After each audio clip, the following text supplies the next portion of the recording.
السلام عليكم. مين فينا ما بيحبش البولتي المتحمر؟ هنعمل النهاردة مع بعض بولتي مقلي بطريقتين مختلفتين. اول طريقة المعتادة اللي احنا كلنا متعودين عليها دقيق وزيت، وتاني طريقة هعمل معايا خلطة كده دقيق مع نشا مع كركم، والخلطة التانية هيكون فيها دقيق وكركم وتوابل سمك وملح خفيف ومية. واهم حاجة ان الخليط يكون يعني مش متماسك قوي، بحيث ان هو يعني ما يجيش اصلا او يبقى تقيل على السمكة، ومش خفيف قوي ان هو يجري كده من على جسم السمكة. انا عايزاه يعمل لي كفر محترم. طبعا السمك متنضف مغسول كويس جدا ومتنشف.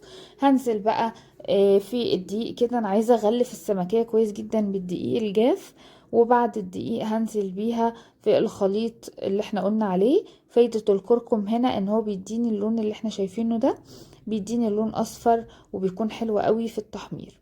هخرج بقى من الخليط ده على طول على النار اللي معايا بقى على النار. طاسة فيها زيت سخن، وهنزل على طول من الخليط. انزل بالسمكة في الزيت السخن على النار على طول.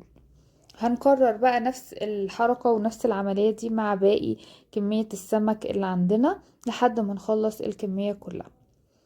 زي ما احنا قلنا لازم نغلف السمكة كويس بالدقيق وبعدين في الخليط، وبعدين من الخليط بشكل مباشر تنزل في الزيت على طول. خلصت بقى الكمية بتاعتي كلها. طبعا انا كمان عملت السمك بالطريقة العادية اللي هو من الدقيق على طول للزيت من غير الخليط السائل ده. هنعمل ده وهنعمل ده وهنشوف الشكل النهائي في الاخر. شايفين الزيت نضيف ازاي مبصي، الخليط مش مبوظ ولا اي حاجة، الزيت نضيف ونقي جدا. ده الشكل النهائي بقى عندي، ده السمك اللي بنحمره بالطريقة المعتادة بتاعتنا. والناحية التانية السمك اللي عملنا له الخلطة. طبعا السمك بطنه برضو حشينها زي ما احنا متعودين متبلة بتوابل السمك والثوم والكزبرة والشبت زي ما احنا بنعمل على طول.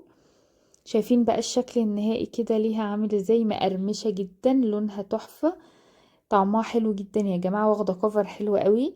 جربوا الطريقة دي ان شاء الله هتعجبكم، وقولوا لي رأيكم في الكومنتات، واشوفكم على خير في فيديو جاي من اكلات من قناة اكلة ماما.